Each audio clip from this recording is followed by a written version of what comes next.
What up, everybody? It's your buddy Josh hanging out, waiting to hear how the Bruins lose tonight. Got my Boston shirt on. Sure, the Bruins are gonna lose. Actually, I predict a Bruins win, and I know I'm jinxing myself by doing that because typically, if you're a true Boston sports fan, born in the '70s, raised up in the '70s, '80s, you have to assume your team is going to lose. You have no confidence. But I cannot see the Bruins going down 2 straight years after being up 3 games to 1. It's never happened before in NBA, NHL, or Major League Baseball. It's never happened before. I just can't see the Bruins losing 2 straight years where they're up 3 games to 1. I just can't see it happen. So I think the Bruins are going to lay the smack down on the Leafs tonight. But I will not be stunned if by the time we're done here, the Bruins have already packed up and headed to golf season. Let's see the Bees, because now the Leafs, on the other hand, they've lost I think 6 or 7 straight Game 7s. So there's a lot of at stake. One team is going to go back into just horrendous chaos. And it's got to be the Leafs, right? It's got to be. I mean, last year the Bruins were up 3 games to 1 against freaking Tampa, against Florida. Marie's got money, mutual fund and brokerage account. What should I do? Hey, what's up, Pam? Marie, well, you got to make sure you don't have capital gains in there, Marie. So Marie says, I got a mutual fund and a brokerage account. You got to make sure you don't have unrealized capital gains. If you don't have unrealized, it doesn't pay dividends and income. If it doesn't pay dividends and income, who cares? I mean, not all mutual funds are bad in this regard. Some don't pay much dividends and income, but if it does, then you want to move that out. The way you do it is you sell it, but you got to make sure you don't sell it and take a tax hit. So if you have $40,000 of unrealized gains, and you sell it, well, then you created a tax consequence for sure. So anyway, come on, Bruins. Anyway. So last year, then Marchand had a break with 4 seconds left in Game 5, and he couldn't sink it on third period. He couldn't sink it. Went into OT. We lost on home ice. Went to Florida. We lose. Game 7, OT. We lose on home ice. So we win Game 1, lose Game 2 at home. Go to Florida, win both Games 3 and 4. Come back, lose Game 5 in OT. Game 7 in OT. Game 1, we win at home. Game 2, we lose at home. Game 3 and 4, we win on the road in Toronto. Game 5, we lose on home ice in OT. Game 6, we lose in Toronto. Game 7, to be determined. I don't know. It's kind of scary. FXAIX. I don't know what that is. FX. Benny! 1 second. Let's look at FXAIX. No holds barred. No holds barred. FXAIX.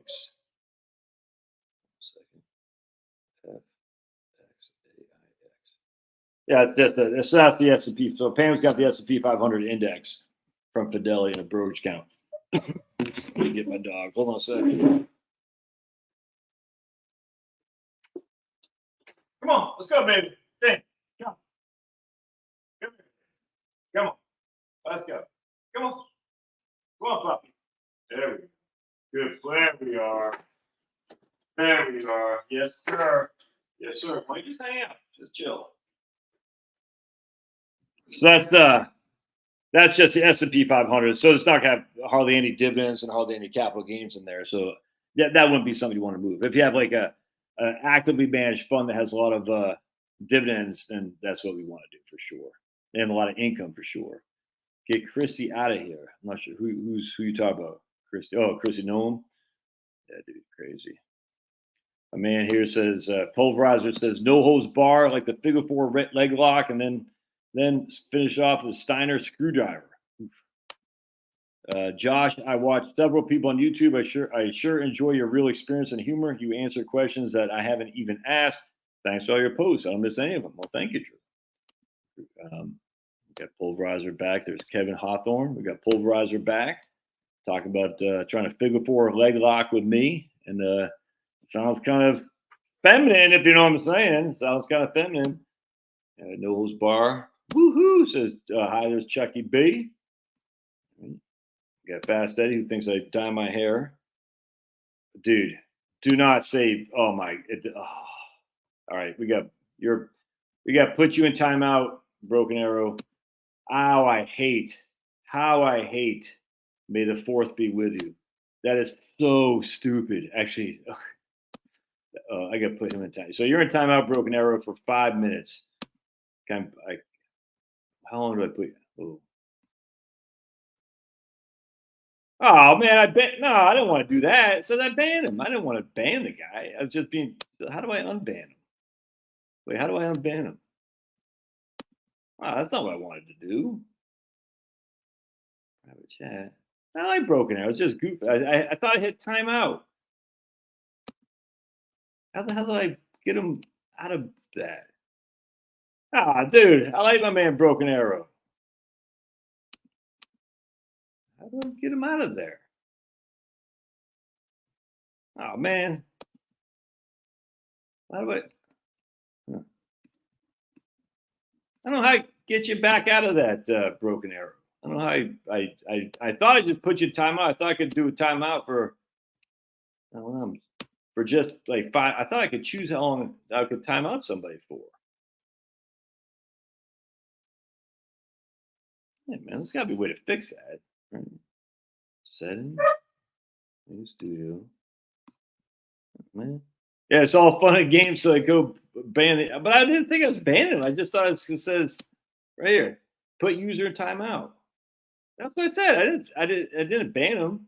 It says ban 300 seconds. All right, sweet.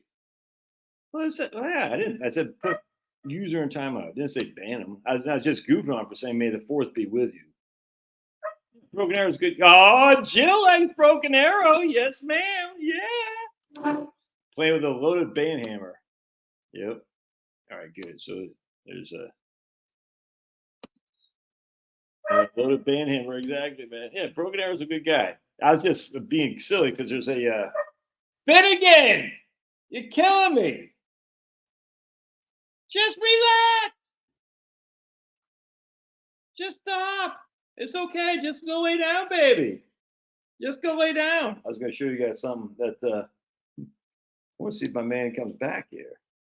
If I make fun of you down here, are you going to get banned me? No, the fourth be with you is so stupid.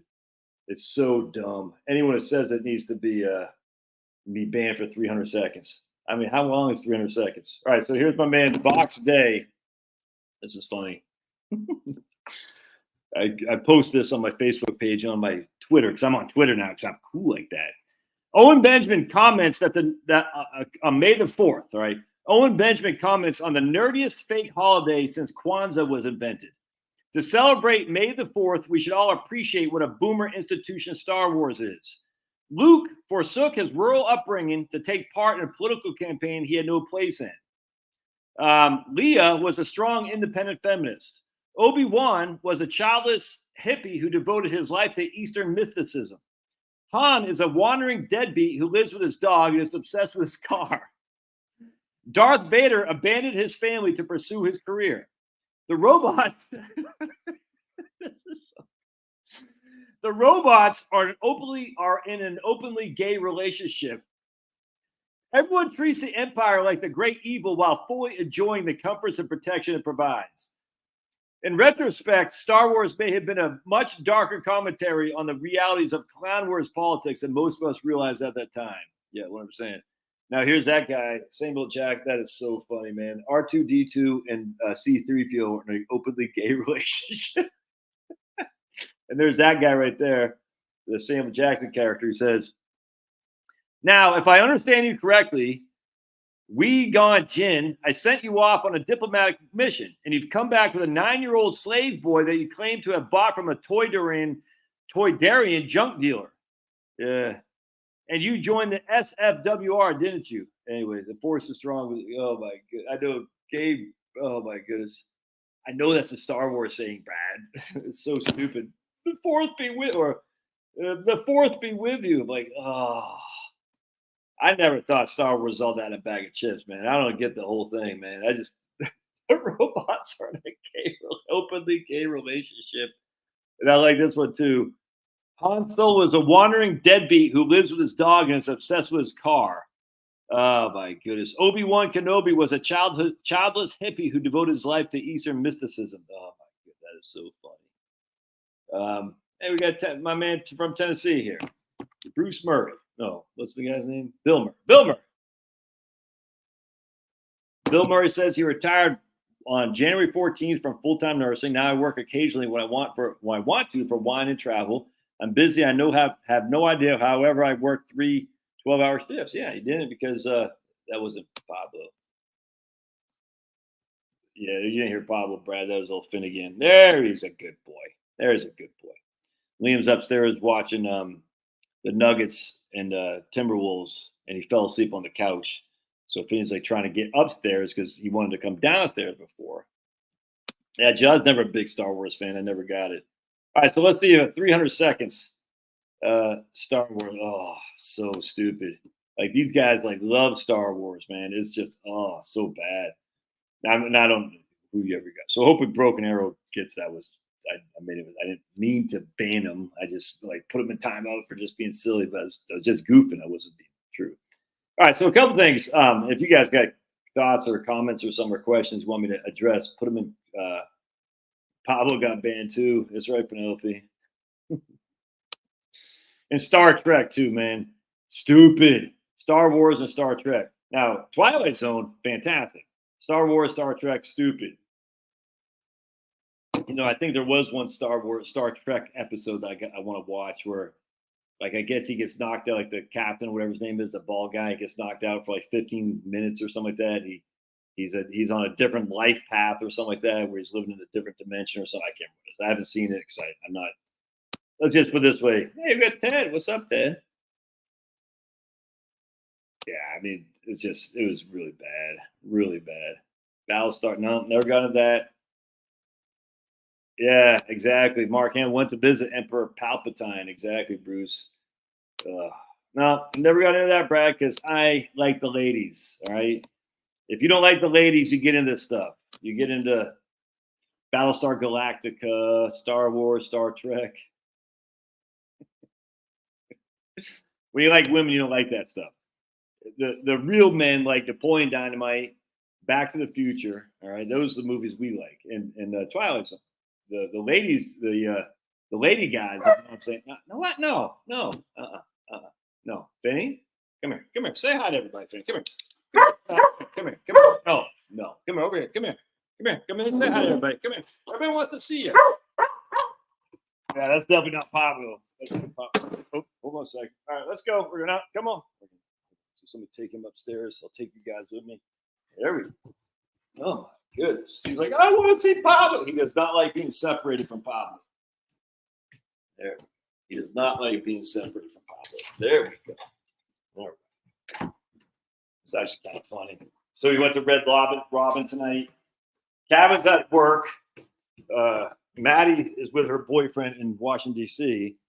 It's just me, Chloe, Liam, and my wife, Charlotte. And we went to Red Robin for a family outing. There he is. Yeah, 5 minutes. Exactly. 5-minute major.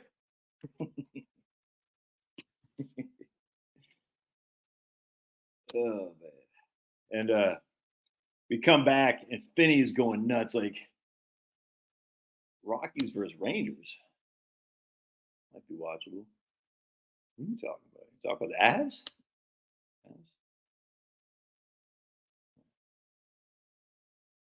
Anyway, so 5-minute major. Yeah.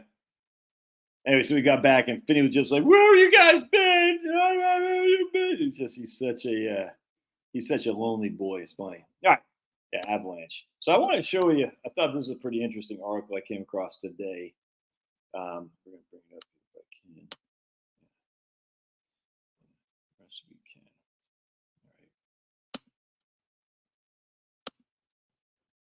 He's back. He's back in the saddle again. He's back. This is pretty interesting, actually. Where are my Broad Street Bulls? They didn't make the playoffs, man. Sorry. They got to make the playoffs. We didn't know Red Robin Burger Joint thing was a thing out there. I don't want to say it's the thing, but It's okay. We've been to Red Robin a bunch of times. We haven't been in a couple of years. It's okay. It's not great. It's okay. All right, so let's check a look at this article. The Social Security cost of living forecast for 2025 exposes a flaw that may shock retirees. And it's very interesting, actually. It's not really that big of a flaw, but I'm going to show you real quick. Because remember what they do with Social Security, they just take what the COLA is going to be. Hey, Loudoun County, right on. The boys are back, and the boys are back. The boys are back. Wait, how the hell does that song go? I'm just a cowboy. That's not that song. That's a good song. I'm just a cowboy. Something. I love Cobb salad at Red Robin. I think that's what my wife got. Yeah. Anyway, so with Social Security, what they do is they take your CPI is based on the third quarter. That's it. So your whole CPI is reflected in the third quarter. So if the third quarter is low, your CPI for Social Security is low. And so what Motley Fool did here is because Motley Fool's got to get. What's up, Joey? Joey Torres. Oh, look at those little pups. Right on, man. And Lizzie. I know who that song sung. The song. I'm just a cowboy. Bro, I don't know. Oh, the hell's that song? You know what I'm talking about. I'm just a cowboy. On the trail. Cowboy song. Love it. Is that what's called? Cowboy song? All right, so we're going to look this up. I don't care what anybody says. It's a good song. Cowboy song. Let's look it up. Cowboy song. Yeah, there it is. Hell no, I'm not watching the game. No way. No way I can watch the game. Right here. I'll say. Because I'm a Boston fan from the 70s and 80s, and I did not like the Celtics. So if you don't like the Celtics, you like the Pats, the Bruins, and the Red Sox, you can't be a Boston fan. So you can't watch the games because you'll jinx them. That's all there is to it. Kirk, you are now banned. Fool. You are now. It's not good for the ticker. Exactly. Look, if I watch the game, they're going to lose. I remember I'm just once a month through a Starry Night, Campfire Light, the Coyote Call, and the Howling Winds. But yeah, that's a good song. But what's the chorus though, Brad? Live live and dangerous. All right. So anyway, let's go back to this because I thought.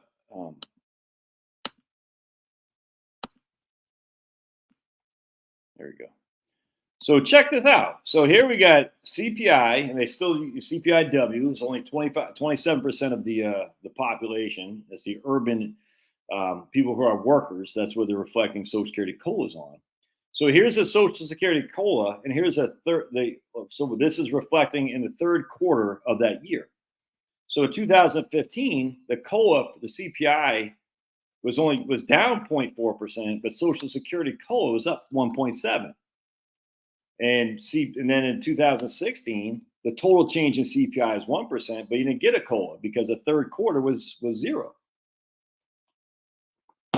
2017, the same thing. You got 2.1% COLA, but Social Security only got 0.3, 2.5 to 2. But look at these years. 2019, CPI was only up 1.7 for the entire year, where Social Security is up 2.8. Look at this right here, though. 2021, CPI was up 5.3, whereas COLA is only up 1.3. 2022, CPI was up 8.5, COLA is only up 5.9. 2023, though, look at that. CPI was only 3.8, COLA is 8.7. You can kind of see, if you look, actually, if you kind of do a diagonal, what Social Security COLA got was basically what the real CPI was the previous year, if you will. That's how it kind of shakes out. It's almost identical, actually, if you just kind of go this diagonal thing here. Now, what Motley Fool does, because they got to get clicks, I mean, they sell advertisements. So they got to make it seem like shock retirees. We're exposing this, we're going to, what they say, revealed, all these kind of words to get you like, oh, we're revealing a secret trick and all that stuff. But if we actually look down, you're going to see something here. The total return for the average 2.7% for total COLAs going back to 2014, 2.7 versus 2.6. So not a huge difference. Now that did reflect about what do they say, like $200 or something like that. It was $22 a month difference. So not really that big of a difference, frankly. And this just goes back 10 years. I can almost guarantee if you go back more than that, it'll be different too. But just not a big deal. But I mean, it's all clickbait, dude. 100%, all clickbait. Roll me over and let me go, riding free in the rodeo. Yeah, that's that dude who sung for Thin Lizzy, forgot his name. Stop clicking on anything Motley Fool a long time ago. Yeah, dude. They it's just regurgitation of a lot of stuff. High inflation helps me because COLA means I get paid more for guys living in my adult foster care home. 100%. Is that the guy's name from Thin Lizzy? Phil and not? And he like half black or something like that. Such a good voice for that kind of. I just some of that Thin Lizzy stuff. It kind of bored me, frankly. But like when I took Cole to go see his band the other night, the Defiant, down in Atlanta, half their songs I don't like, and half the songs I liked a lot. It's kind of like remember the old country music. If you bought an album, 2 songs were freaking crushing, and then 8 songs sucked. You just want to kill yourself. That's how I kind of like Thin Lizzy. I'm like, some of the songs just bored me. I think I even had like a Thin Lizzy box set or something like that. I'm just like, it was like CCRs. Half the CCR songs are great, half just suck. But at least it's better than country music. Country music, half the music's, 90% of country music just sucks. Just horrible. But the 10% is good. It's great. In fact, the album, my dad, RIP, owned several commercial properties several decades ago. He said the best clause I ever put in rental was automatic annual inflation. Like, why are they year by year so much different for CPI? That's just to change the price, energy costs. It's literally just that energy is so volatile. You know what I'm saying? It's just one of the things. Go live and Josh, go get live and from Thin Lizzy. Is that what you're saying? Yeah. Well, Merle, but there's a Dwight Yoakam album.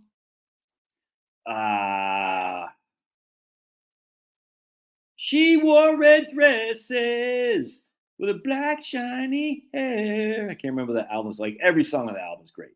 I think got Buck Owens does a show there. Country music written by professionals. Yeah, she wore red dresses with a black shiny hair. That was a good album. Yeah, but even like the greatest hit albums, half the time the hits are what's just popular, which I just want to kill myself when I listen to. So Jethro Tull guitars, Martin. Hey, right now, someone's just talked about Jethro Tull. Like he played for the Jethro Tull band. Who was saying that? He said like Ian Anderson was like just such a friggin' like just a hard driver. Something I can't. Who was just saying? I just watched this a couple months ago. Like a guy played for Jethro Tull. Talk about it was Ian Anderson's band. He said, and he was not bad. It was very interesting actually. I just said, man, I don't know. You guys like that Rick Beato stuff? I watch probably a couple times a week. I watch his videos, but it's just such a lesson in histoire. There's another guy, the rock and roll historian or something like that. A guy with a hat on and glasses. He's always advertising for Zinni glasses. What the hell's that guy named? Rock and roll. Not the rock and roll professor. Professor Rock thinks his name. I like Streets of Bakersfield. That's what it was, Joey. Yep, 100%.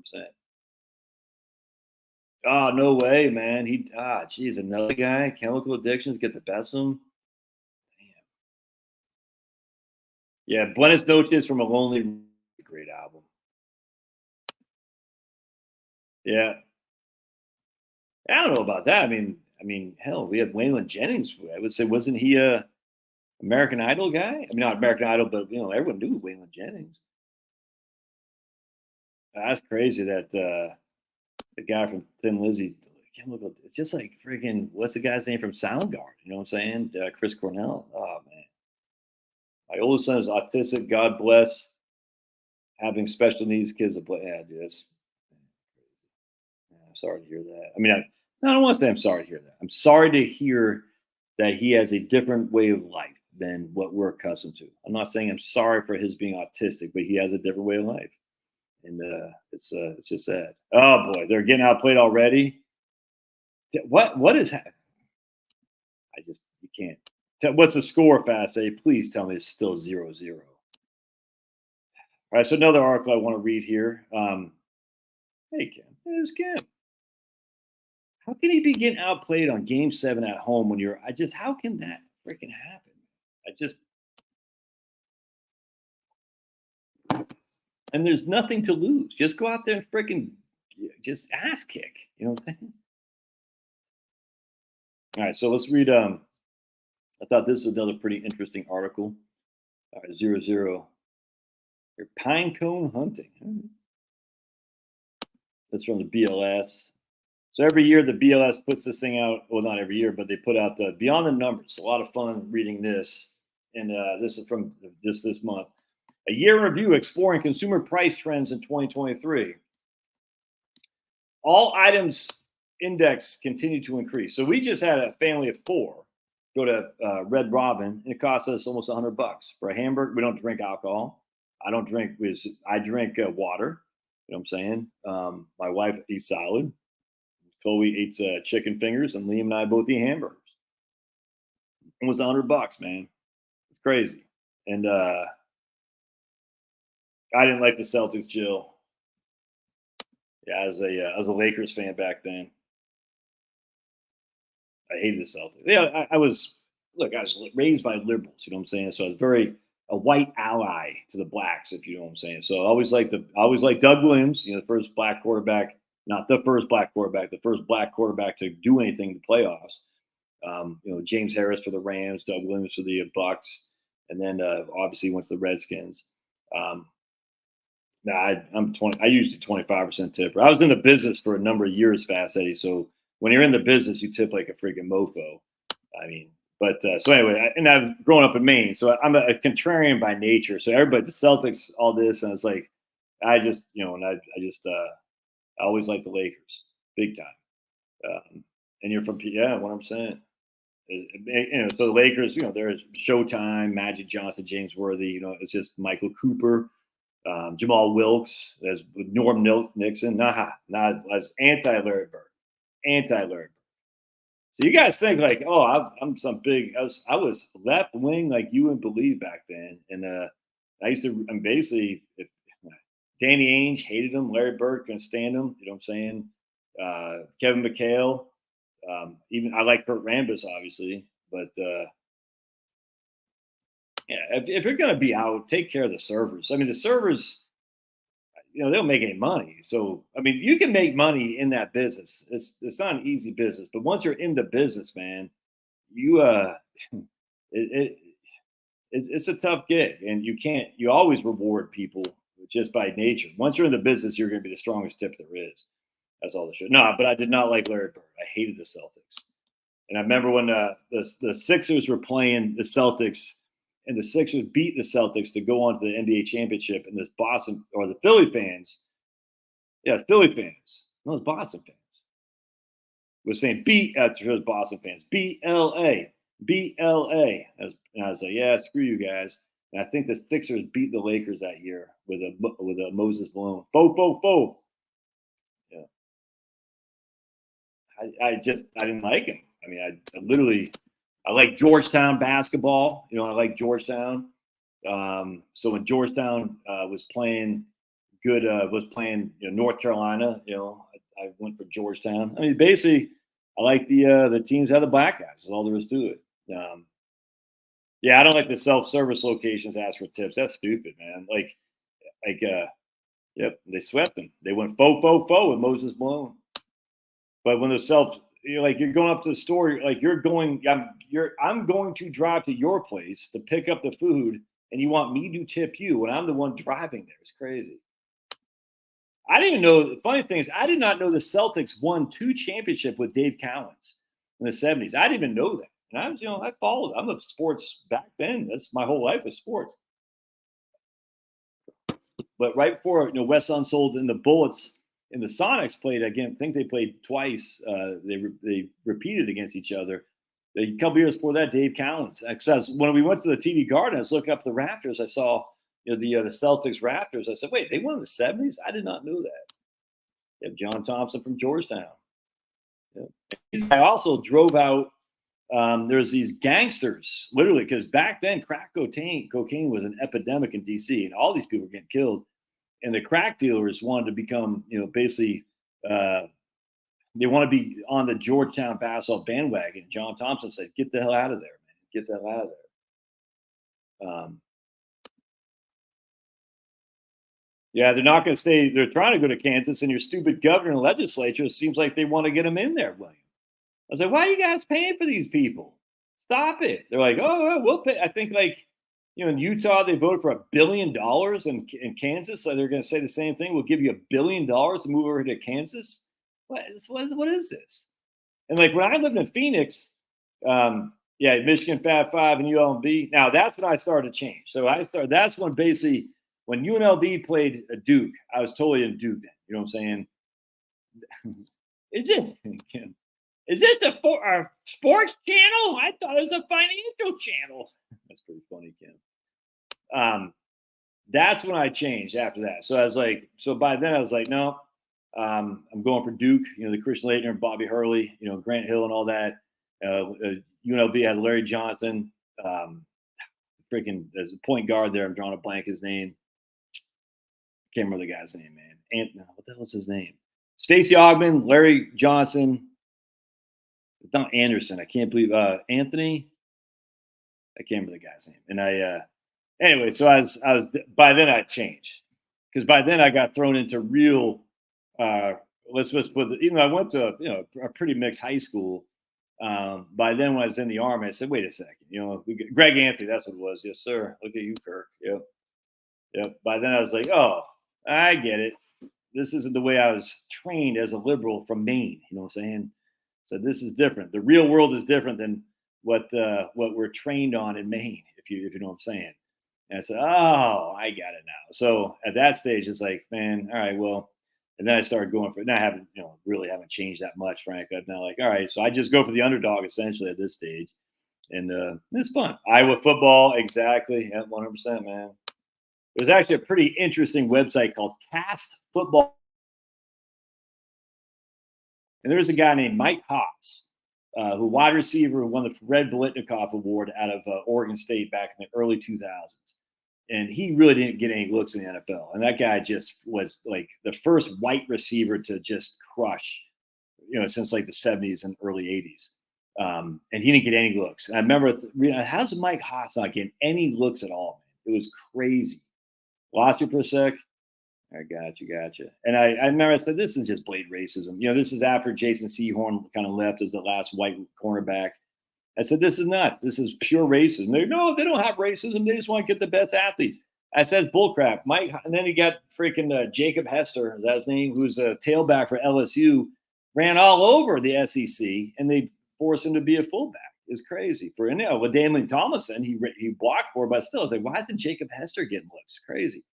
Then they had Toby Gerhart from Stanford just running all over everybody, and he got drafted in the first round, I grant you, but the last draft of the first round to the team that already had freaking the bald guy from Minnesota, the guy, what the hell is his name?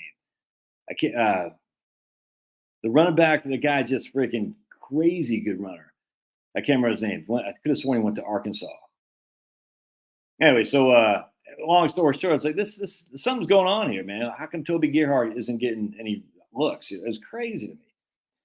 Adrian Peterson, that's it. Yep, you got it, man. Adrian Peterson. And look, I'm not expecting Adrian Peterson to be replaced by Toby Gerhart. I'm like, you're telling me the only team that can draft Toby Gerhart is the Minnesota Vikings when they already got Peterson? Nah, dude, it's crazy. So fine. But anyway, so then along comes Bill Belichick, giving Wes Welker some shots, and all of a sudden now you see white receivers all over the place.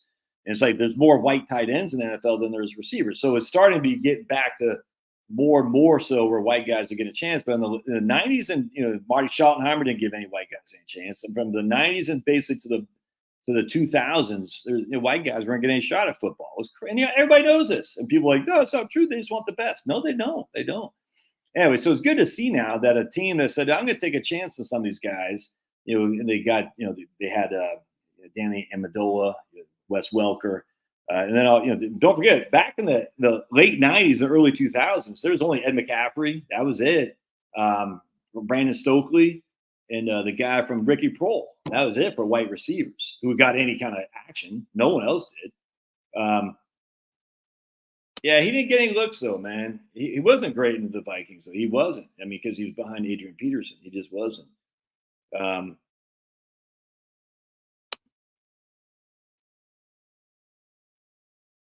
anyway, so Gary, I mean, there's no way he should have gone 30th.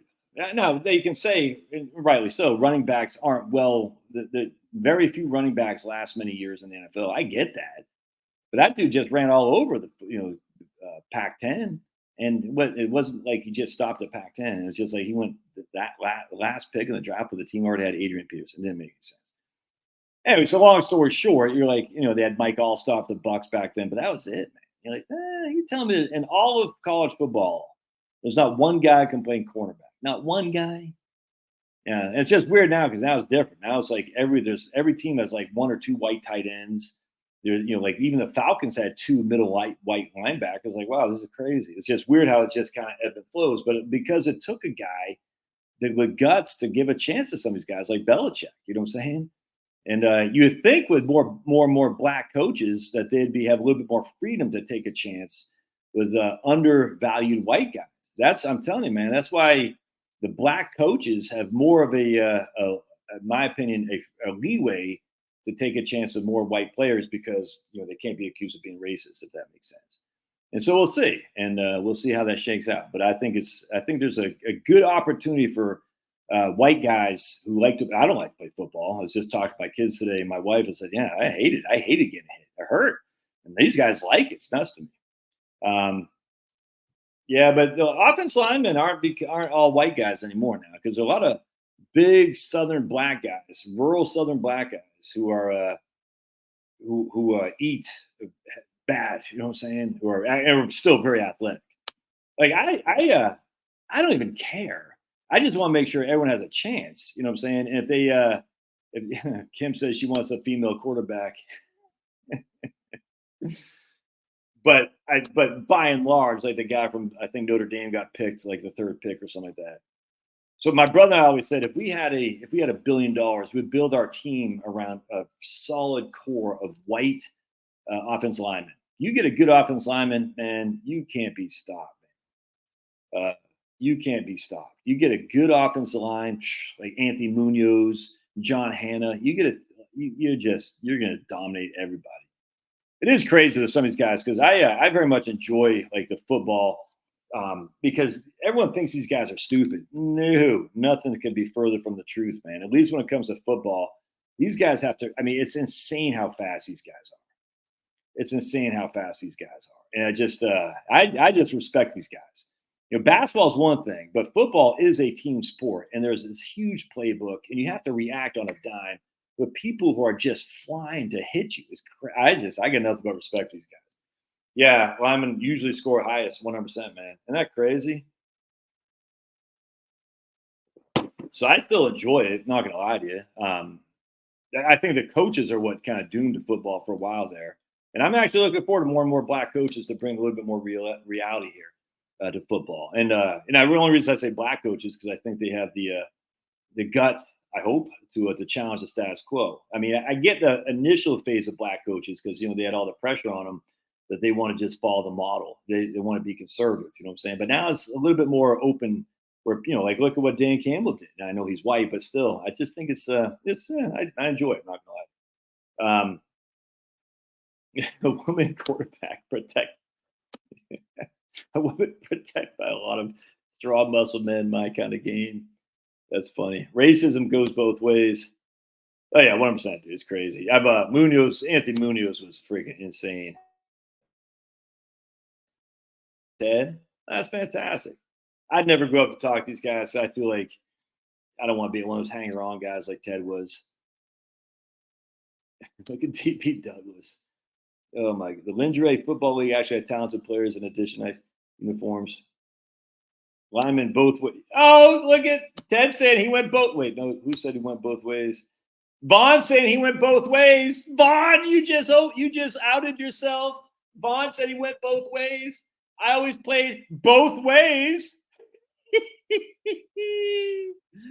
Oh my goodness. Vaughn was the wide receiver, if you know what I'm saying.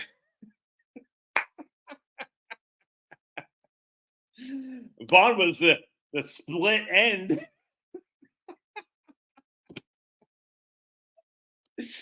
Oh my goodness. You coach Andy Munoz. Yeah, no, 100%. Him and remember Tony Mandarich from the Packers, same kind of thing. That's why I hate texting.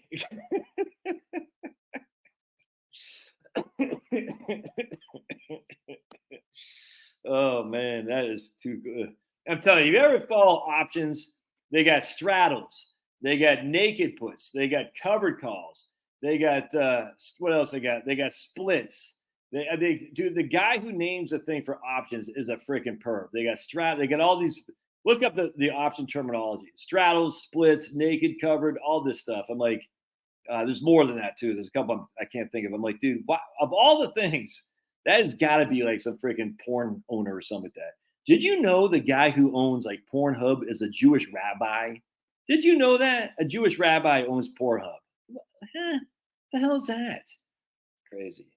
Just while I'm yapping here. Another thing that pisses me off. All these libs, they say the South has the biggest obesity, the biggest violence, the biggest porn, and all this stuff, implying that the Southerners. I'm like, huh.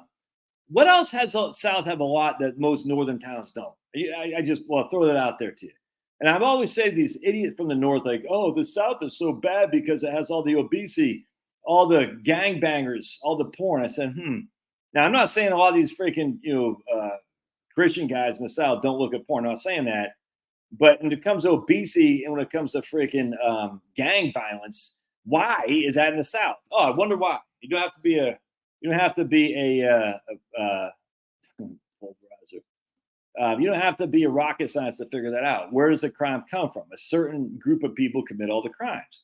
Not all of them, but the vast majority more so than their population size. And unfortunately, that certain group of people are also the victims of crime. We got a 4-year-old boy killed in Atlanta just not too long ago, drive-by shooting. It was like sleeping at night. Gangbangers drove by his house and shot it. Just a freaking straight bullet because, gangbangers will shoot with their guns like this.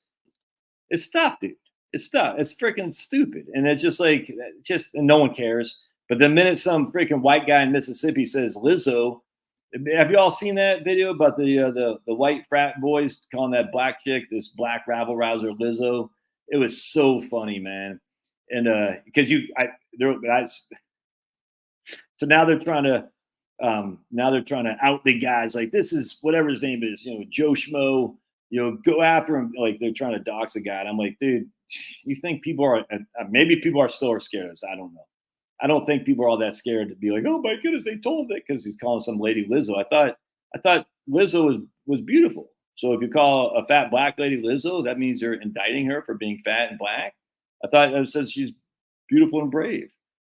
Anyway, it's funny. I hope you guys see that clip. It is so funny. These frat boys in University of Mississippi, this pro-Palestinian protester, you know what I'm saying, who's had everything handed to her whole life.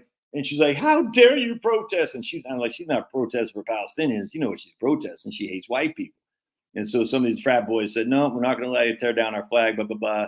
And she's like, trying to dox them by videotape. And they're like, get out of here, Lizzo, Lizzo, Lizzo. It was so funny, man. Oh, I completely agree. Oh, yeah, dude. Skinny Latinas are freaking smoking hot. They should ban TikTok 100%. Ban it, get it out of here, or just make it be owned by Americans. But in Texas now, I guess there's an age verification to be able to look at adult sites. That only makes sense. They should do that countrywide. 100. I mean, again, let the states decide.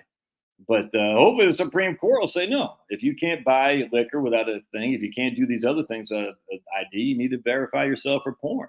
Just a fact. And you should be able to do that. And I still can't believe a Jewish rabbi owns Pornhub. I mean, what the hell, man? You guys are freaking nuts. All right, so let's go back to this article.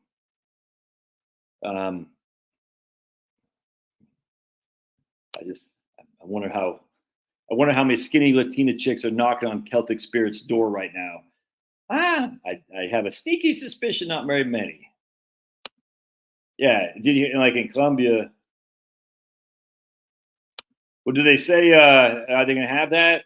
I mean, is that going to happen or what? I think y'all remember Rush Limbaugh when he had his bake sale. Was it Tom's bake sale or something like that? Crickets at my door or whatever said. Anyway, he had whatever his name was, Dan's bake sale, what it was. They should do that there at the University of North Carolina too. Just have all kinds of freaking patriots come. It'd be great.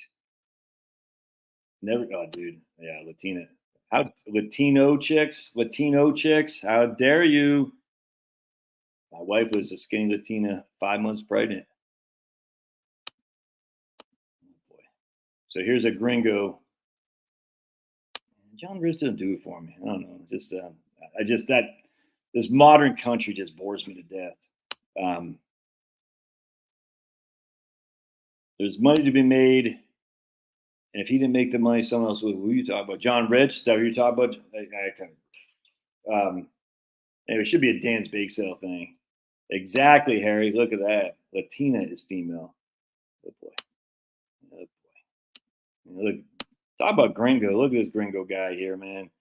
Oh boy. Latino chicks. Or maybe he likes it like Latinos and Latinas. Maybe he swings both ways. You just never know. All right, so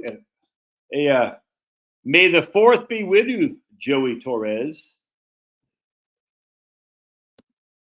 Broken Arrow. Don't get Jill going off on her music stuff, Broken Arrow. Let me guess.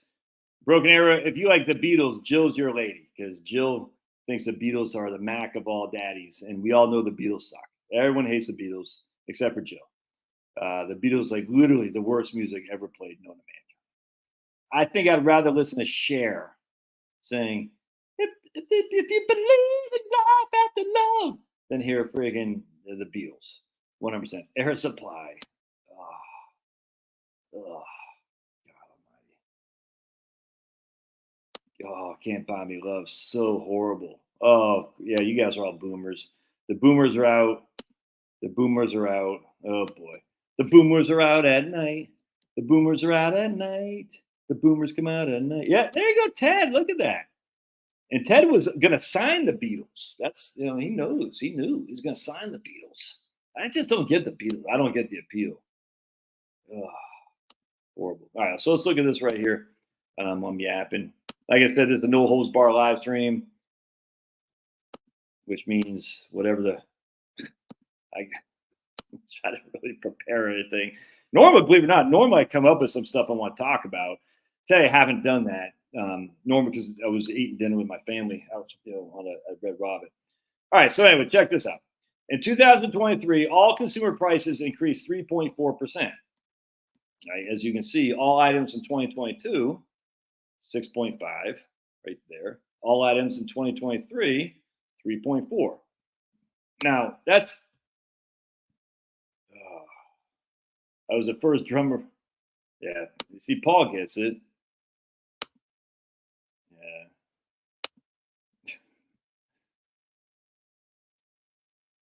Oh, Wolves are winning after 3 quarters. Yeah, they were not calling a couple fouls. I saw that. Yeah, Blacks, right on, man. Paperback Rider. Well, it depends on what version of Foreigner Journey sticks you like. If it's the 80s version, then they suck. If it's the 70s version, they crushed. That's why you got off the chain tonight. The Tax Man. Yeah, that's not a bad song. That's not a bad song. All right, let's keep going. Well, what I was going to say here is, so these indexing are on top. I mean, so you got 6.5, so then you inflate 6.5, or then you got the next year at 3.4, but it's on top of 6.5. So that's effectively more than a 10%. It's compounding. That's all there is to it. It's compounding. And then look at that increase for food and beverages. I mean, this is what's killing people. And then you see the housing is what bothers me the most. Transportation here, right here. But housing, it's the food and beverages. The housing, what bothers me the most about housing is it's not part of most retirees' CPI. which means if housing goes up a lot and that affects your CPI, your COLAs for Social Security, that's a benefit if you have no mortgage. And if you have a mortgage, it wouldn't matter because the mortgage is most likely fixed, so it doesn't matter. But I thought that was interesting that they're saying, oh, the price of goods has gone down. Well, it hasn't gone. It's just decelerated, but certainly gone up. I mean, it's just fact. And I'm the first guy who said that I wasn't expecting inflation to be high. I just wasn't. Like here, they're talking about decelerating rate. Okay, well, it's 2.7 increase from 2023, a 10.1% increase from 2022. I mean, that's not good. Now the index has risen at 3.1% average annual over the past 10 years. So there you go. There's a 3% inflation. And you can see right here, dairy and related products, eggs have gone down, other food at home, not cereals. I mean, so I just thought this kind of interesting actually. Then you look over here, food away from home is up. Like I said, we just laid $100 down for freaking going to Red Robin for a family of 4 for hamburgers, chicken tenders, no alcohol. Crazy.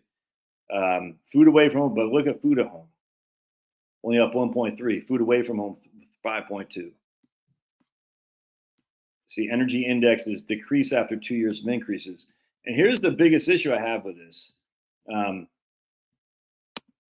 Is that the energy is, like I always say, the energy is where everything comes from for inflation. And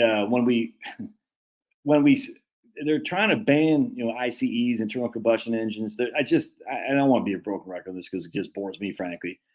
But when we fall for the tricks of the greens, the watermelons, they're green on the outside, but they're dark red on the end. They're commies on the end. When we fall for the tricks, that brings us scarcity because it makes the energy prices higher. And the rich people can afford it. You know what I'm saying? They take care of themselves. But the regular people, you electrify everything. It's just a freaking recipe for disaster. Hey, look at my man Liberty. Right on. Yeah, let's take a look. The magnificent. Kirk, yeah, I completely agree. Mr. Roboto should be banned. Actually, there's on Sticks. They had a very interesting YouTube video I saw that kind of talked about what the falling out. So the Dennis DeYoung wanted to become more of like an opera. I guess he was like an opera guy. He wanted to be more of the opera. And Tommy Shaw and the guys just want to be hard rockers. You know what I'm saying? And that's pretty interesting, actually. Same thing I heard about Van Halen, too. Daly Roth wanted to be still like a hard rocker. And Eddie Van Halen wanted to be more technical. You know what I'm saying? Almost like a Rush, more progressive. Very interesting. And, hold on a second. My daughter just said she's watching the Bruins. Oh, come on, man. I can't. The Bruins can't lose tonight. They just can't. Not again. I can't do it because when I was in high, still nothing. Okay. I was going to go to overtime. Yeah, Broadway. Yeah, exactly. Want to be a Broadway diva. What on? Yeah, I wouldn't do that, Harry. Self-insuring a paid-off house, man. I mean, but $2,000 to $3,000 a year for homeowners insurance. Maybe not for you in Oklahoma. What's your? All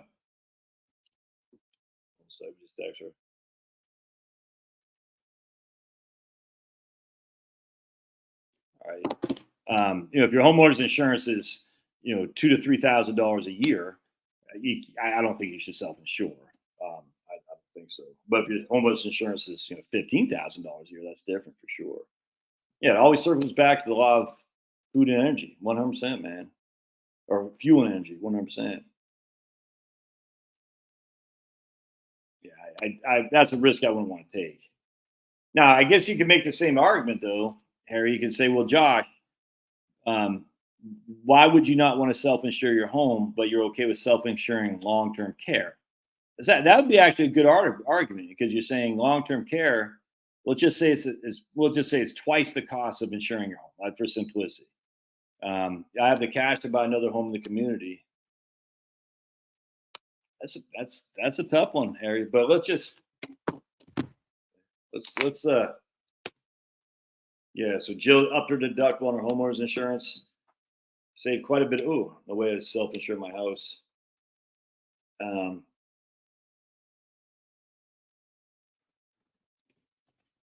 We had a guy when we lived in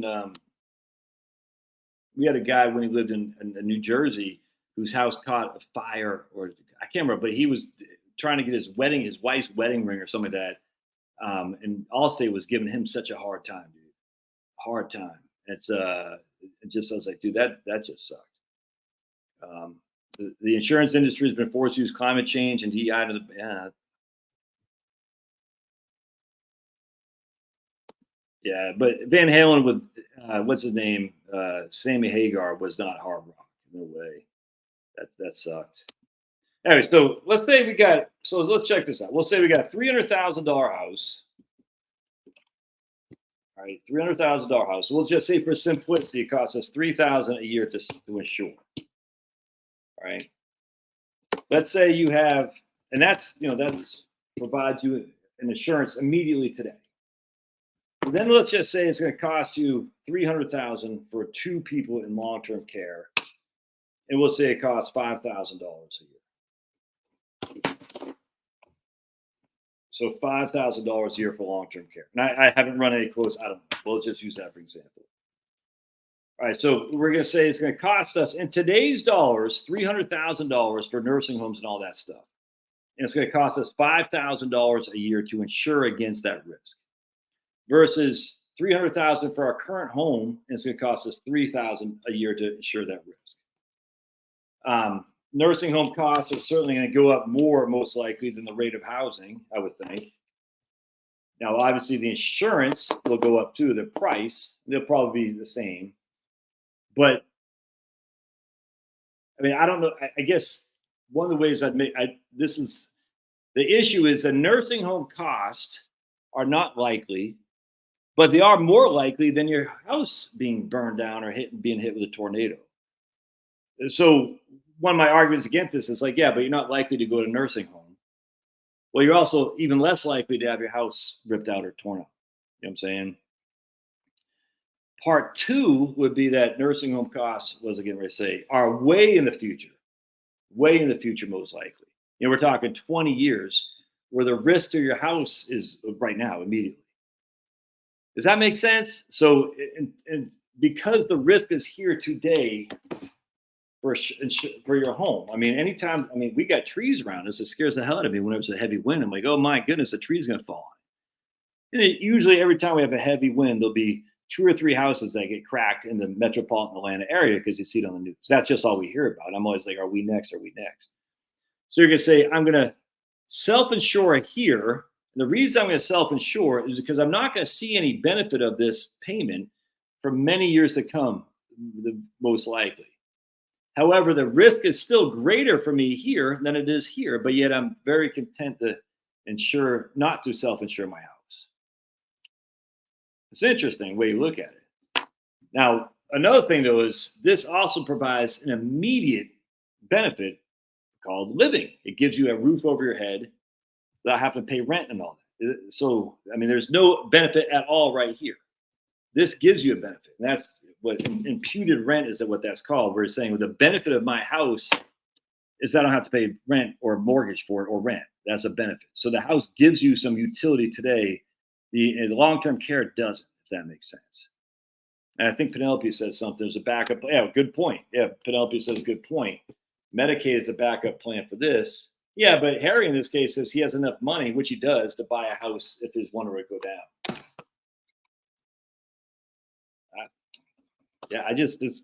Yeah. Now, with that said, my house right here.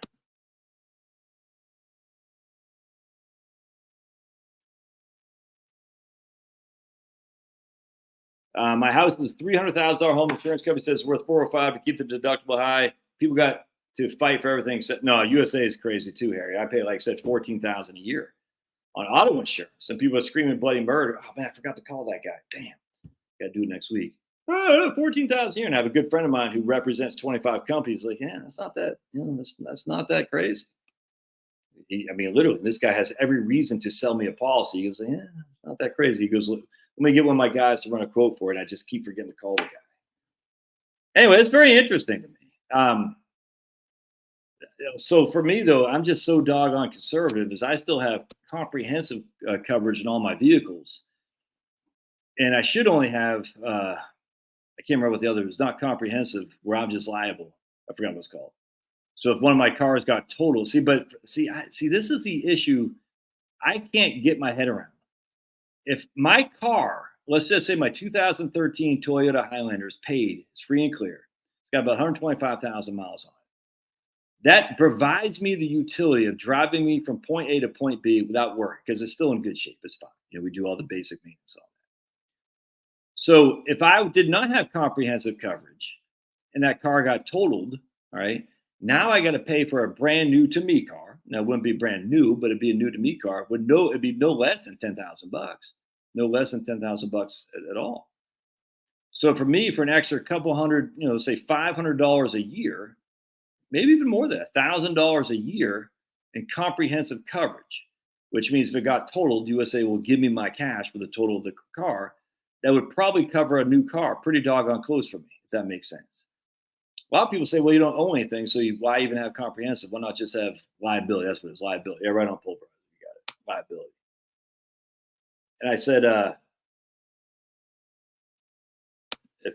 well, I wouldn't bank on that. Harry, you're white and you're a legal citizen. So being a white man who's legal, I wouldn't bank on FEMA giving you anything.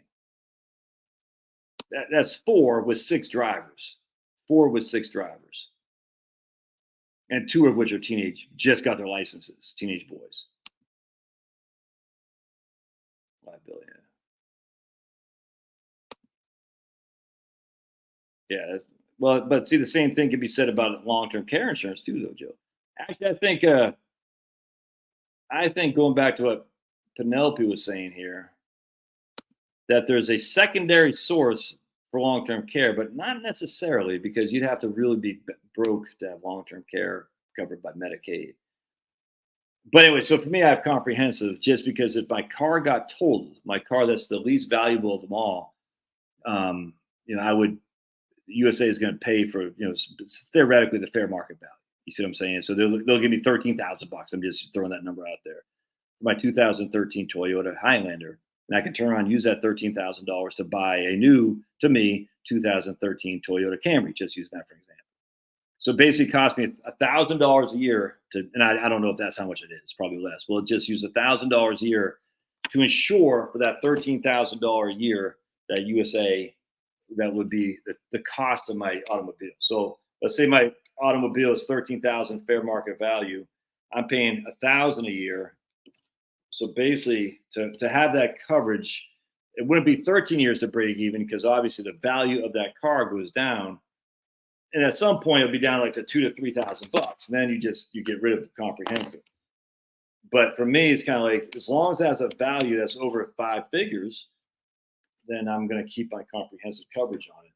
The minute it drops like 2,000 or 3,000, I'm not. I'll just do liability then, because I want to make sure I'm covered for big enough if that were to happen. Hope that makes sense. It's interesting though, because you're saying, well, of that $1,000, what if I invest that money $1,000 a year for 5 years? Yeah, but even then, let's just say you have $7,000, you might not have enough to put you back in a car without taking on any more debt or going into your account or something like that. I bicycled saw Van Halen and Sammy Hagar, Monster Rock, and Maine in the pouring rain. Yeah, that's Maine for you. Oh yeah, 100%. I mean, Biden is freaking, and he's like, I'm middle class Joe. Many people who own their homes going without homeowners insurance. Are you saying that, or you ask? I don't know that to be true or not. That's interesting. Is that where you're hearing, Broken Arrow? Many people who own their homes going out with homeowners insurance. Truly has to be scheduled in the policy.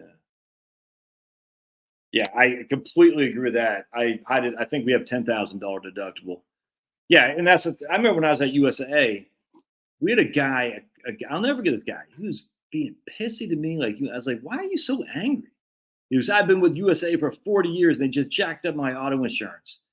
I said, really? And, I said, that was weird. Let me just get some drink. I said, why? He goes, I don't know. They said I filed too many claims. So I called the back office and say, why'd you jack up this guy's auto insurance? He had like $1 million for this and stuff. He goes, because he keeps filing claims. I said, what's he filing claims for? They said he filed a claim for like his back screen the back screen door like broke, and he wanted he had a nice one like $3,000 or $4,000. He said he wanted USA to replace it, and USA would say, okay, we're gonna a couple, and he had like stupid stuff like that. I said, so I called him back. I said, Joey, you got 3 claims that each were just a couple $1,000 for stupid stuff. Of course they're going to raise their premiums. Why are you doing that? Anyway, so that was when I learned. So we jacked up our deductible to $10,000 too. And we did have an issue once. So anyway, long story short, this is with USA. Well, I'm still there because we had a car get totaled. Maddie was driving it, got totaled. She got hit by some guy that should have been in jail because he's smoking weed while he's driving. And thankfully, Maddie was pretty much safe. All right, let me just double check. All right, has anyone got the score of the bees? Come on, Boston. Don't do this for me. I just can't take it. Why do I care? That's so stupid. Come on. It's like when the Bruins were down 4-1, Game 7 against Toronto in 2000, and it was a 14. They came back and they tied it up to send it to overtime. I said, "There's no way they're going to win this game," and then they won. They won. I think that's the year they lost the Blackhawks in the Stanley Cup when the Blackhawks had pulled a goalie in Game 6 in Boston. 32 seconds left, scored a goal. You're like, oh, this is going to overtime. And the Bruins, if the Bruins would have won that game, they would have won the cup because they were dominating the Blackhawks. Then, like 17 seconds later, or something like that, the Blackhawks got the Stanley Cup winning goal. I will never. I was like, we had 32 seconds to close this game to send to a Game 7, and literally like 18 seconds later, it's like we lost. I'll never. That was so painful. I guess I'm out there.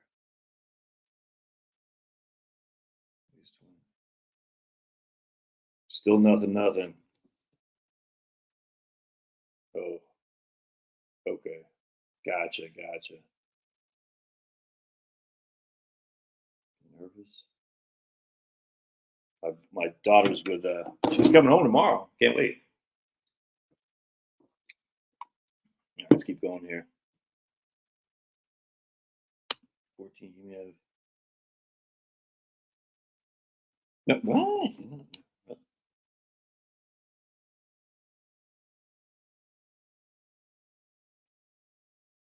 Would you be? Hold on a second. Would you be? Oops. One second. Would you be if the Cats were playing? So I took my daughter to go see the Bruins and the Habs in the Winter Classic in 2016 or something like that. That was a lot of fun. Yeah, maybe, okay. Brad says I have 3 houses. They're mansions, Brad says. 2 cars, boat.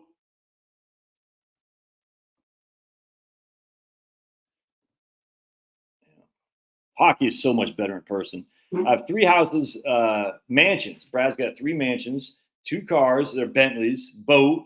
It's like a yacht, a jet ski, motorcycle. And our total insurance is only $3,800. Glad I live in Ohio, Indiana, where the insurance is still reasonable. You have kids on there? Probably not. I've never had a car totaled that was my fault ever. I got a speeding ticket 3 years ago. I hadn't had a speeding ticket in probably 20 years because I remember the last speeding ticket I got was in Arizona when Matt was just a babe. Botini, I went. No, I'm not. No, hell no. I'm not dropping that until my kids are off 100%. Oh, look at Liberty. I drive older cars. They're all paid for, and I maintain them myself. New cars are a loser. Okay, Liberty. I maintain them myself because I'm so smart. Oh boy. I have 9. I pay 9 for 4 drivers, 3 cars. I have a collision, all the cars, 2004, 2012, and 2021. Yeah. We got 4 cars. The craziest thing, see, this is where I know that I have 3 daughters with I tell you, man, I don't I was driving a couple of months ago, probably about a year ago, and this girl just totally cut in front of this guy. She turned left right in front of him, and she's like she'd be alive, to be honest with you. And she was responsible for two of these cars. I think girl drivers are just as bad. I mean, obviously, I don't have the actuarial basis to state that. But I was like, I mean, I was literally right behind her. I saw her. I said, "She's going to turn. She's going to turn." I said, "What is she doing?" And sure enough, she did. I could not believe it. And I got out. I helped her because she was just like in a panic mode. I said, "This, and it was sad." But I was like, "Well, I didn't ask her. That's stupid." I was like, I could not believe she just turned in front of him. Anyway, so we sat there, filed a police report, and all that. Dad came by, and the dad's like, "Yeah, she's." I knew this was going to happen. I was like, ugh. And he's like, she just doesn't. I was like, man, that's crazy. Well, gap insurance is when you own the loan. You have a loan on the car. Brad doesn't know what the Winter Classic is.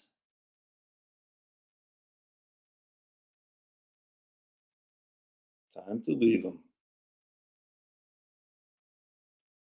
My daughter's boyfriend doesn't know what the Winter Classic is because he's a Georgia boy from Louisiana.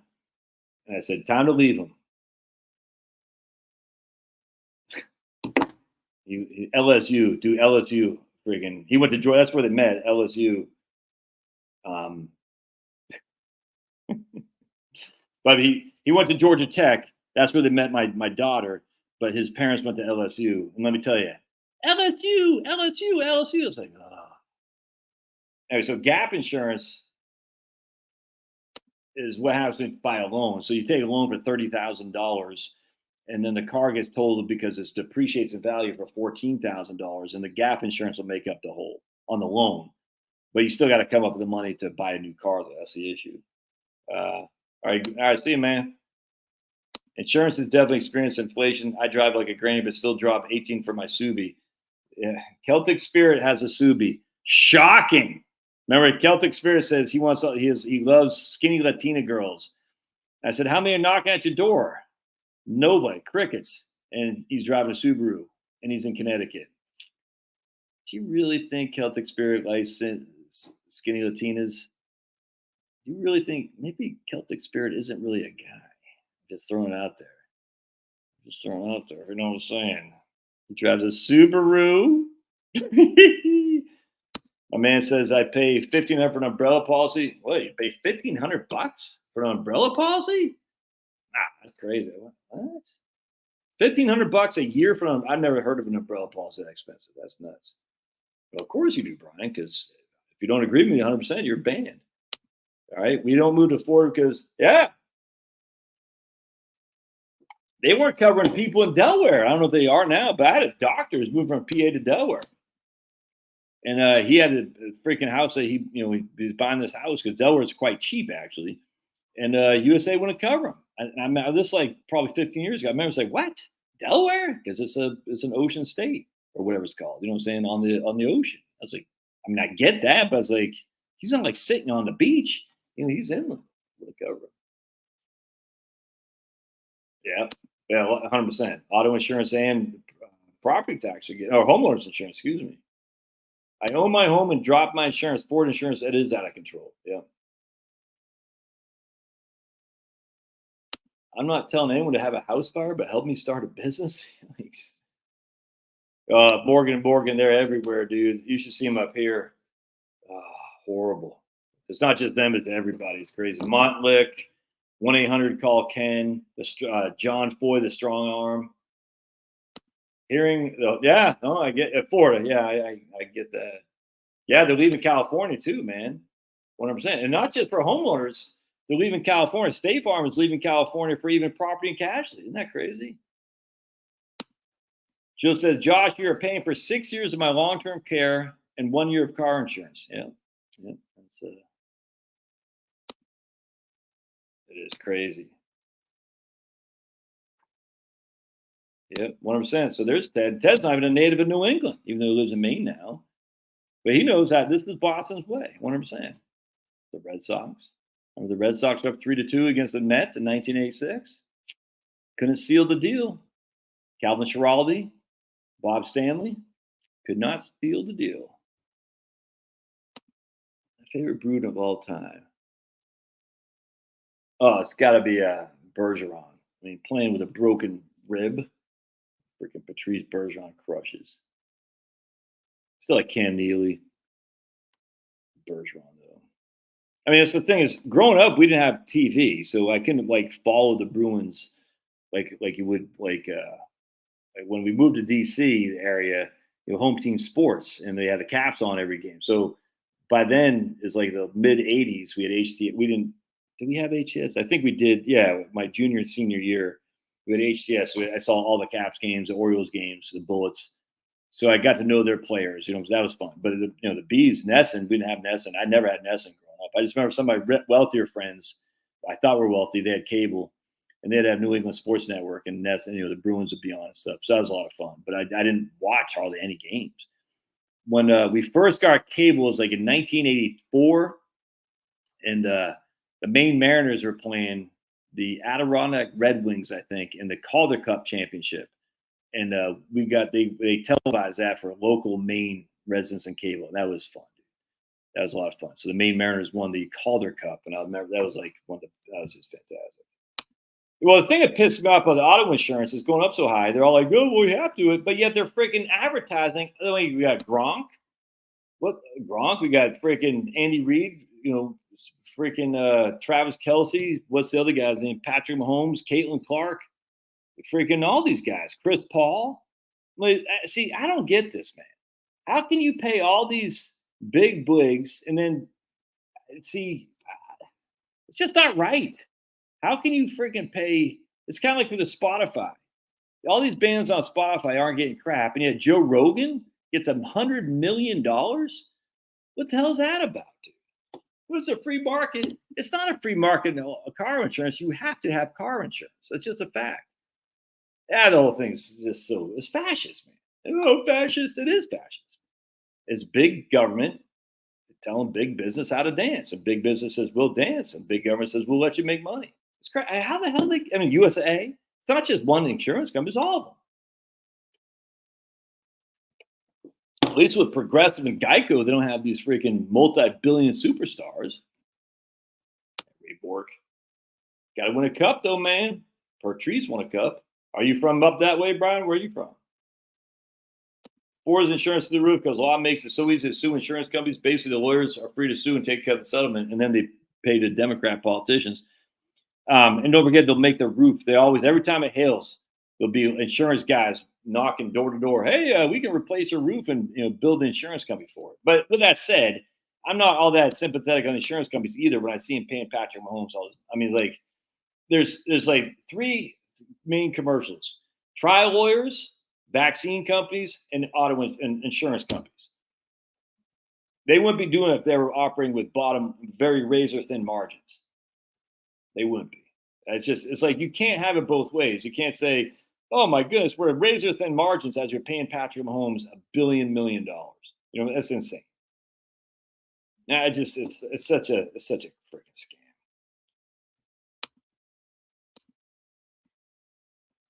Yeah. Car repairs, absolutely, because that's a service. If you look at my book, Relax and Retire, I show you the difference in inflation, services versus goods. Goods basically leveled off. It hasn't gone up at all. It's the services that have. Because you can't outsource services. You can't outsource auto mechanics. You can't outsource HVAC guys. You can outsource goods manufacturing, where you can buy goods that are made in China for $1 a day. You see what I'm saying? But you can't outsource guys that come to your house and do the service of it. I've never noticed raising deductible make that much of a difference. Just dropping collision coverage never. Yeah, I kind of think the same. EVs are making car insurance higher. Yeah, that's right. You're going to definitely more likely to destroy your car than your house is. So it's long-term care, your car, your body, then your house for sure. Yeah, just be careful with Jiffy Lube. My roommate in college had this old GTO or something like that he took care of like a baby, and for some reason he went to Jiffy Lube. I can't remember why he changed the oil there. Because he wouldn't have done that. For some reason he just needed it done fast. I can't remember why. And then they didn't replenish the oil. they just gave it to him without having any oil, and it burned the engine. That's what he said. That's just what he told me. I don't know that to be true, but I have no reason to think he'd be lying to me. So anyway, we drove off the lot. They forgot they took out the old oil, but they didn't add any back. Not beer. This is initially I kind of like this. Now I kind of don't. It has a weird taste to it. It's sparkling mineral water.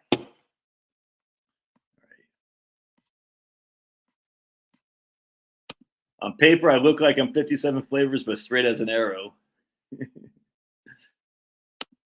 Joke, yeah, that guy crazy. What's going on with the Nuggets game? Are they coming back? Yeah, 100%, Brian. Gap insurance for people that buy cars they can't afford. I used to be the branch manager at a credit union, and man, and I actually could approve my own loans, which was stupid because I mean, you're somewhat incentivized to grow the book, if that makes sense. Remember, on a bank, your profit margins are net interest income. That's where the profit margins come. How much money you're loaning out versus how much does it cost you to secure the debt, to secure the money in which to loan out. So there's a perverse incentive to make loans. That's just all there is to it. And so I would, people, I had literally, it wasn't me. It's just that we had deal arrangements with floor plans with used car lots, a very, very risky endeavor. So all the local used car lots on their floor plans just means the cars they had on the lot. They'd all send them their customers to us for lending, and we're pretty liberal on the lending procedure. Basically, if you could fog a mirror, you know what I'm saying? It's crazy. And so I'd have these guys who are so far upside down and try to work out a loan. And I was like, why are you buying a new car, man? He goes, well, I was like, this is 20 odd years ago. I said, why don't you stick with what you got? I want to show my girlfriend. I say, but you're not. Yeah, it's great. But anyways, long story short, you approve the loan, but you sell them gap insurance. You say, look, you're so far upside down. If this got totaled, you're going to be on the hook for the $30,000, right? And we're only going to give you $12,000, whatever it was. I can't remember. See what I'm saying? And I said, so we'll sell you gap coverage. And I got paid like $25 per gap thing I sold, something like that. It was crazy, man. I said, this doesn't make any sense. Like, because you're incentivized to sell the gap insurance, and they would pay you like literally a commission of X, Y, and Z. And you have to just say, look, you have to disclose it. Say, I just want you to know, I get paid on this $25. You buy it, $25 goes to my pocket. Don't buy it or do it. But I'd make the pitch and say, here's what happens. Hold on a second. All right.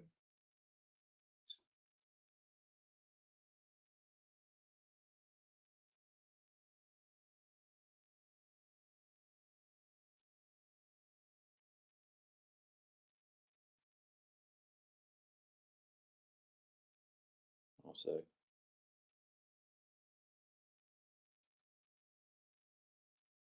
So what's going to happen is I'll go to bed tonight and I'll sit there at 3 a.m. I'll have to wake up and go to the bathroom and say, don't check the score. Wait till you get up. Don't check the score. And I'll check the score. The Bruins would have lost. And I'll be like, oh, should have checked the score. Minnesota versus Chicago a few years back when the NHL allowed the Wild to wear the old North Star jerseys were friggin' what, man, isn't that crazy? Like seeing those old uniforms, it does, man. It's like an emotional thing. It's nuts. When I see the old Pat the Patriot, it just makes me happy. It's crazy.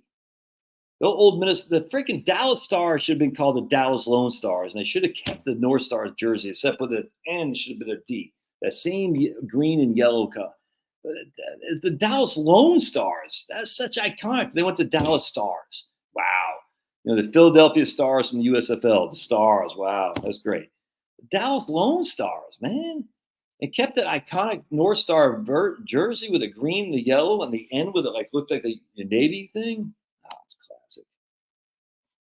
Yeah, exactly. That's what I'm saying too.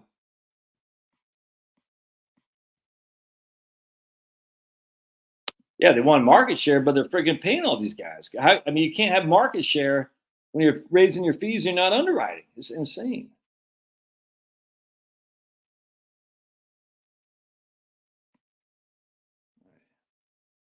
Oh yeah, they doped him up for sure, man. All right, pull from high risk ETFs during retirement. Well, So what you should look at my bucket strategy. All right, you should look at my bucket strategy, Rick Redfern. We take stocks and cash, or so you could do stocks and bonds. The Limu Emu has a great agent. Yeah, that guy too. But at least he's not a famous rock star. So you got cash and stocks, or cash and stocks and bonds. Well, so stocks go up.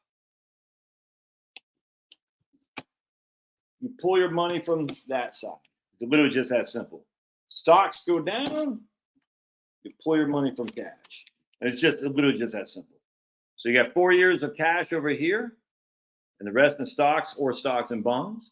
If this side of the equation goes up, you pull your assets from up here. If this side of the equation goes down, you pull from here. That's the barbell. It works like a charm. I can't guarantee anything, but it works like a charm. Best hockey is the beer leagues in Saskatchewan, especially since I played in them. Now we're going to Calgary this year, dude.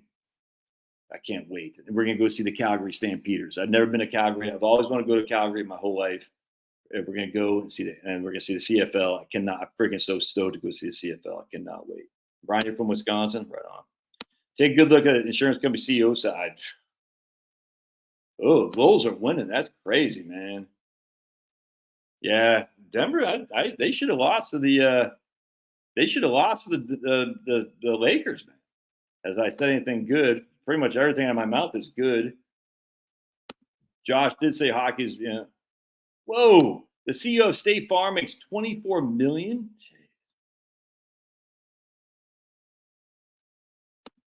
Jill raised her premium or deductible from to $3,000. Yeah, exactly. Jill has dropped her coverage by $400 a year. Yeah, why would you ever turn a claim for $400 for $1,000? Doesn't make any sense. I mean, that just literally doesn't make sense. You're like, why would just that's where you got your emergency account. Mountain bike prices are deflationary.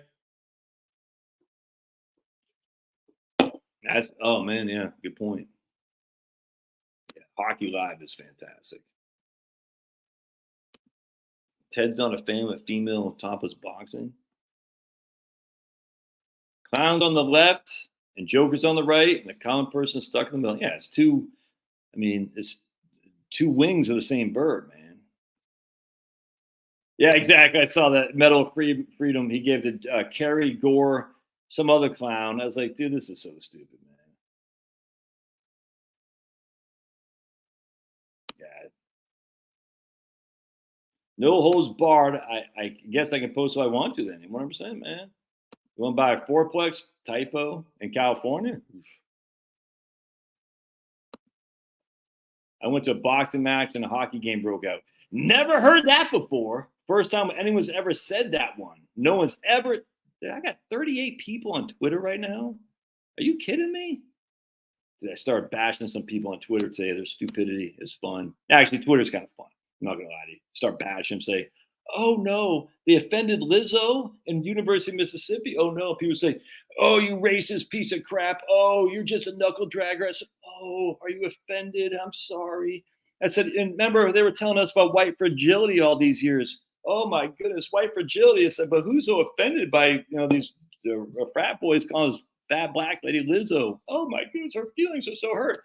Meanwhile, as Jason Whitlock said, in Memphis or something like that, 2 young blacks got killed, murdered again, gang drive-by shootings, and they killed 2 young black kids, and not a damn word by the freaking the pro-Palestinian mob. And they don't care about black lives. It's all fake.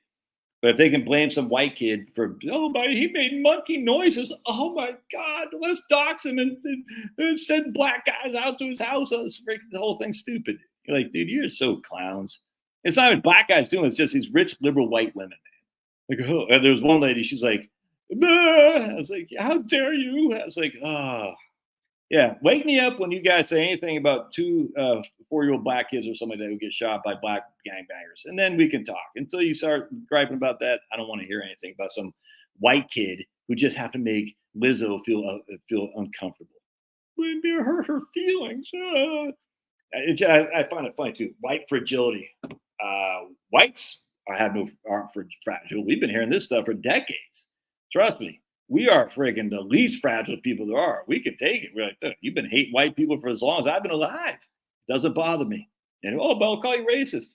That might have worked 35 years ago. Doesn't work anymore. I mean, I hope it doesn't work on white people anymore. Please, my goodness, dude. They've been calling us racist since you've been walking the earth. Don't let it say, whatever. Okay. What next? I mean, come on, man. You're gonna say you're gonna have the ADL say I'm anti-Semitic? Wow, the ADL calls me anti-Semitic, and the NAACP calls it racist. Whoa! Oh my goodness, it's crazy. I'll never show my face again. The Black Hawk.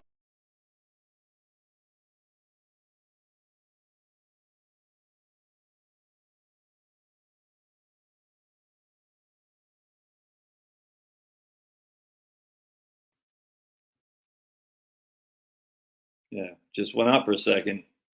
Yeah, that was weird. Yeah, exactly. You have to love people get offended on behalf of others. Exactly. Lizzo's some big fat lady who I don't I just know she's big and fat and she's body shaming. She is or fat, what body proud. I don't even know what the hell it's called. Like you can't shame her because she is who she is. I don't even know what you call it. All right, man. When I went off there, I just lost all the people on Twitter. Am I not back on Twitter? I'm not sure what's going on there. That's weird. Wait, that guy was let out again. He's let out after he killed her? No, no, no. He's still in jail. And jail, he can't be let out, is he? No, he can't be back and he can't be out. No way.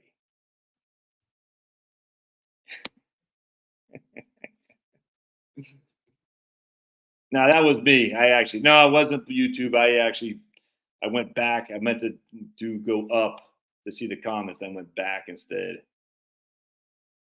Yep, man, the Wolves won. In Connecticut, an owner can register. Oh man, that's freaking awesome. I'd do that. Yep, no holds barred. But that's right, Jill. But Broken Arrow got banned for saying "May the Fourth be with you," and anyone else who says that would banned too. Absolutely. All right, there's no way that guy's out. I mean, no way. Yeah, that's Amar makes a good point here. Says a good idea to cover 40 to 60% of expenses by annuities. What about doing the same with interest income from a very diverse bond fund? Well, not remember what happened to bonds last year or 2022. That's the issue. The prices went so far down, the worst we've ever seen ever. Your bond, your coupon didn't go down, but the prices did. Could you have handled that? Where annuities have no downside risk. If you know, you know. That's what that means. Yeah, exactly. Lizzo's entourage, yeah, exactly. Yeah, it's freaking disgusting. Disgusting, man.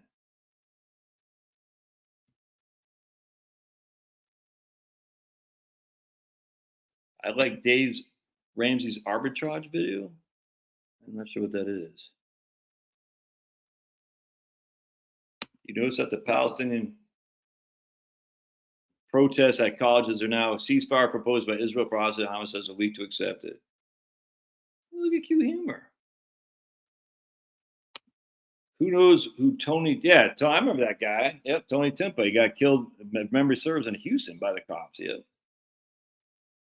Yeah, I think you're right.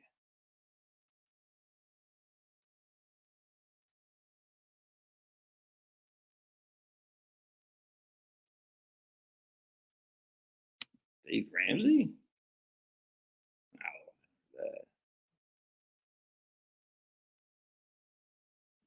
I'm still playing the beer league against kids that went to school with my girls. I'd punish them, man.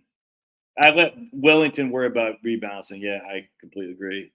Now, the only drawback with Kim here is VTI or 70% of VTI is VOO. So, that's a lot of duplicate. Nothing wrong with that, but just a lot of duplication there. I just got to keep that in mind. You don't need VOO if you have VTI. Is what I'm saying.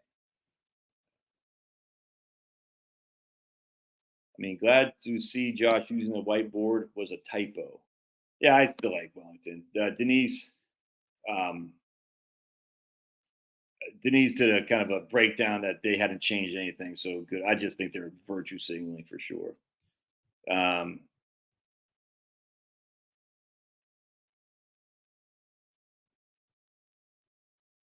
the magnificent. What do I think about?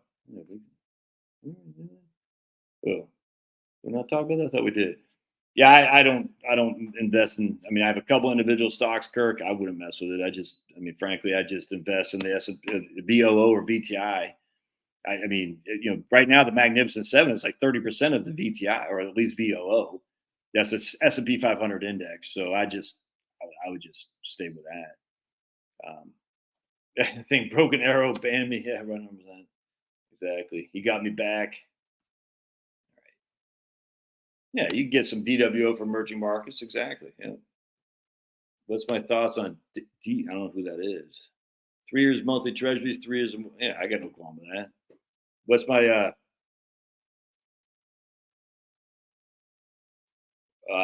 3 years 3 years treasuries, 3 years Wellington, the rest in BTI? No problem at all. What I'm saying.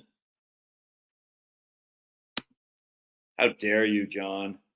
How freaking dare you, John? You're banned right now. You're banned for saying this right here. My ACA premium for New Jersey is $900 a month. How can California be cheaper? It depends on your income. That's why. So, yeah. So you must be making some money. So Paul, everyone should be nice to Paul Francis. He's making the bank. Paul Francis.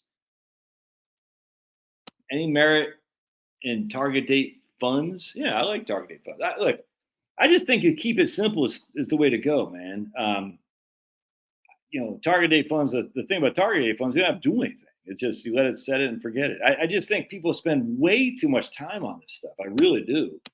I just wish people wouldn't, frankly. They're always chasing a better mousetrap, and there's no better mousetrap. It's just not, and there never will be. I mean, and I talk about. Did I talk about this book? No, I talked about it in my course. I did. I thought I was going to write a book on that, but I didn't. It just kind of bored me, to be honest with you. But I mean, you just don't know who the next, freaking Peter Lynch is going to be, or Bill Danoff. He runs the Fidelity Contra Fund, and is he going to continue to be the Bill? You just don't know. But we know for a fact, as I said a million times a Sunday, that the market is literally the average of all investors out there. All right, so you got all these investors out there, point, point, point, point, point, point, point, point, point, point, where they're all over the place. So here's all the investors out there. The market is simply right there. Is the average of them all. All right. But those investors now, if they're going to manage your money, they charge you a fee. All right. So the fee pulls everybody to this side, to the left, the other way, this way right here, to the left. So what was once a guy who's beating the market is now underperforming the market. And so even a guy who was beating the market handily is now beating it less handily simply because the fees. It's a mathematical fact, almost like that the U.S. went to the moon. It's mathematical because human beings can travel 25,000 miles an hour in a contraption that looks like a meth head's fort, a meth head's tree fort. Human beings can travel 25,000 miles an hour, no problem at all. And it wasn't steady either. It's like they're going a little bit. Like, oh, that's weird. No, it happened though. We got pictures. So anyway, so I think people spend so much time and energy trying to beat this market. Like, why? Even if you beat it by 20 basis points, who gives a crap, dude? You think you're going to consistently do that? There's no evidence that you can. So I'm like, all right. So if you can't beat it, you join it. All right. So once you join it, you're like, now what do I do? Well, should I do? I don't know, 60% in large cap, 40% in small caps. I'm international, all this. It's just, I don't know. I mean, frankly, I don't. I just say you buy the market and be done with it. Or you buy the market, a little bit bonds, and that's what target date fund. Or you want to be more diversified, that's fine too. And just be done with it. Spend your time not, just doing other things other than worrying about investing. Because investing is, and other people say the market's too frothy, the market's this. I think it's Keynes, John Maynard Keynes, that said, yeah, I'm sure his name. He said, the market can be irrational longer than you can be solvent. So as long as the market is irrational, you're like, yeah, man, the market. Well, then next thing you know, you're bankrupt. The market then decides to be rational, but irrational according to who? And there's just study after study that says there's monkeys throwing darts at stock charts do better than the average investor. You just don't know. Everyone thinks, well, there is people that know who Warren Buffett, right? Well, once Warren Buffett has certainly almost we call it economy of scale, do you not think that he's kind of dictating the market? You know what I'm saying? When everyone says Warren Buffett is doing X, Y, Z, people start following him. So in some way, he's front running essentially. Warren Buffett is. Then you got people again. You just don't know who the next guy. I mean, who's that chick? Kathy something, whatever that chick's name is. Kathy, the glasses lady, with ARK. I mean, one minute she's good, the next minute she's not good. The next, what's Bitcoin do? By the way, I haven't seen Bitcoin for a while. Last I saw was like 65 or something like that. I'm just curious. Let's take a look at Bitcoin. BTC. Oh, it's at 62. Oh, it jumped up. What the hell? That's weird. So Bitcoin jumped. That's definitely going to be a currency. I just look. I'm not. That's Bitcoin the last month. 72 down to 58 or something like that, up to 64 or something like that. That's Kathy Woods. That's what it was. That's not a currency. That's not a currency. It's not. This whole idea that Bitcoin is going to replace a dollar is so freaking stupid. Part two of that, the whole idea that the American government would allow their printing to be replaced by Bitcoin is so freaking stupid. Never mind the electricity that costs and all that stuff. Now, the only argument you can make about Bitcoin is that it is a store of value because it's a limited amount that they can find. Okay, well, so if that inherently makes it going to be more valuable in the future, then what are you doing? Then you're paying you're engaging in the greater fool theory. You're saying, I own Bitcoin because it'll be worth more in the future. Inherently, that makes it not a currency. That makes it not a currency. So can we stop this idea that Bitcoin is a currency? It's just simply not. If you own it for the fact that you think it's going to be traded at a higher value and you can profit in the future, that inherently means it's the exact opposite of a currency. It means it literally is not a currency. So stop this Bitcoin as a currency thing. Now you can say, because there's a limited amount of number, that it'll be worth more in the future. Well, again, we'll go back to the greater fool theory. I buy it at 64 with a hope of someone buying it from me at a higher date. That's it. You're saying, I hope someone buys it from me at a higher date. You can make the same argument about non-dividend paying stocks, by the way. You can absolutely make that same argument. That's another thing about stocks, why I like dividends, because dividends give you cold, hard cash. But on top of that, those stocks are literally companies that you engage with financially. You say, I'm going to go buy this freaking thing from Costco. You know what I'm saying? So I don't know if Costco pays a dividend or not. I don't know. But I mean, I'm going to buy this marker from whatever this company's called, Dry Erase, whatever it is. They produce something that I buy. They employ people. They do all this stuff. Bitcoin doesn't do anything like that. It just doesn't. So the store of value argument is only so valid as there is someone who's going to pay more than what I paid for it. That's it. All right. So then if it goes down, you're like, well, it's going to go back up because it's a store of value. Then why did it go down to begin with? It's just the whole thing's so stupid, man. I just don't understand it. But I mean, that's fine. People can say, Bitcoin, you don't get it. You got to read the Hitoshis, whatever the hell the guy's name is, paper.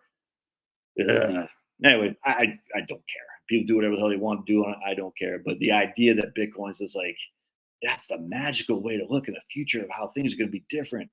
I'm like, oh my goodness, it's crazy. And what I get, but so Kathy Woods, whoever Kathy Woods is, the next Kathy Woods, or we don't like Kathy Woods, it changes on. The one thing that doesn't change is what I just said. The market is always the average of all the investors. The market will forever be the gross average of all participants in the market. That's what it always will be, the average of all participants. When you factor fees that these participants pay, everything moves to the left. Things that were average, were matching the market, are now less than the market factoring fees. But they can get it if they want. I mean, I've had a couple of clients that made big backs on Bitcoin. And some of these guys will compare it to Apple. And I'd say, yeah, but Apple produces something. This MacBook is an Apple. This phone's an Apple. I mean, Apple actually does something. Bitcoin doesn't do anything. I never made money buying Kathy Wood stuff. No, I don't think that's true. I think many people remember the Dutch tulip craze. I mean, they've heard about it. I don't think. I think Bitcoin people say, "But that's not us," because again, why is that not you? And we just proved that it's not a currency. It just literally is not a currency. So why is that not? I mean, if Bitcoin becomes a currency, inherently there's no store of value. That's another thing that drives you up the wall too. Is like if you're trading it on a regular basis, right? And these are competing entities here. A store of value that's going to grow in value as grow in value as it's being traded right now. The trading of it means it flattens. The value doesn't go up. Why? Because if it takes me one Bitcoin to buy a cup of coffee, right? And then I think that Bitcoin will buy me 2 cups of coffee in the future, I'm not going to sell my Bitcoin to buy a cup of coffee. That makes no sense. Literally, that's how it works. I use $1 to buy a cup of coffee because I know the dollar is inherently losing value relative to what that cup of coffee is. That's what the inflation that the Fed produces, which actually increases the currency. What happened in the Great Depression, there was no currency transacting because the value of the dollar was growing in value. We had a lesson of the money supply. So the dollar inherently was going in value. So people were hoarding the dollars, which made what? It led to deflation. So what they do? We're going to start printing money, go to war that we didn't have to go into, that we should never gone into. Go to war. We should never nuked, if we even did Japan, Hiroshima, Nagasaki. And I doubt that we actually did that. I think we firebombed them, just like we did Dresden, but I don't think we actually nuked them. I don't think that's true. But be that as it may, what we did is we said we got to make sure people do not hoard. That's why they got rid of gold. They made it illegal to hoard gold. They wanted these things being traded, not hoarded. So if it costs me 1 Bitcoin to buy a cup of coffee, and I think in the future, 1 Bitcoin will buy me 2 cups of coffee, do I then use my Bitcoin to buy 1 cup of coffee? No. So it's not a currency. It's not. It doesn't float a currency. There's a river that flows. Bitcoin won't do that. So the only other thing is I'm going to hold it until I need it, and I can sell it for 2. Okay. Well, if everybody does that, there's no transactions, no trades, and it just doesn't do what it's supposed to do, which is to be a currency. Yeah, it doesn't literally. And then the idea of the government, what all comes down to the power that Congress has, the taxing authority, the power that the federal government has, the ability to print money.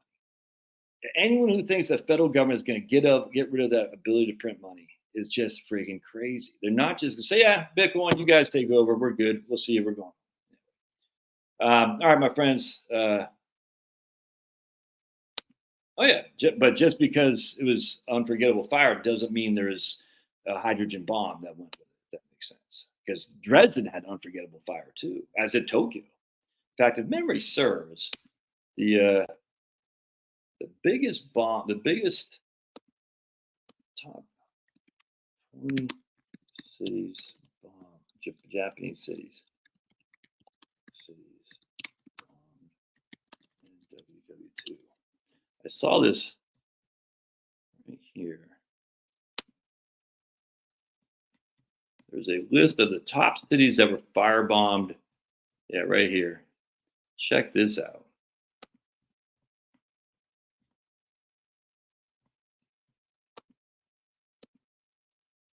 So you think Hiroshima and Nagasaki were amongst the most destroyed cities. Tokyo, 51% of Tokyo was destroyed, equivalent to New York City. Yokohama, 58% was destroyed, the equivalent of Cleveland, Ohio. Got to go all the way down. Kobe, 55% was destroyed, equivalent of Baltimore, Maryland. Got to go all the way down. Kagoshima, 63% destroyed, the equivalent of Richmond, Virginia.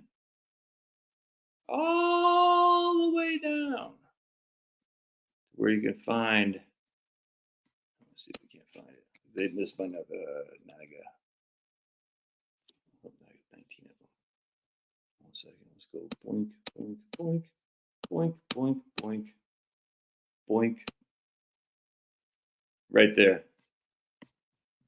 Nagasaki, the equivalent of Akron, Ohio, the equivalent of Seattle, Washington. But even those cities weren't nearly as destroyed as Tokyo, all these other cities as well. Not nearly.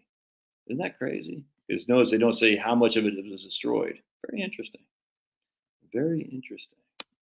So the atomic bomb Um,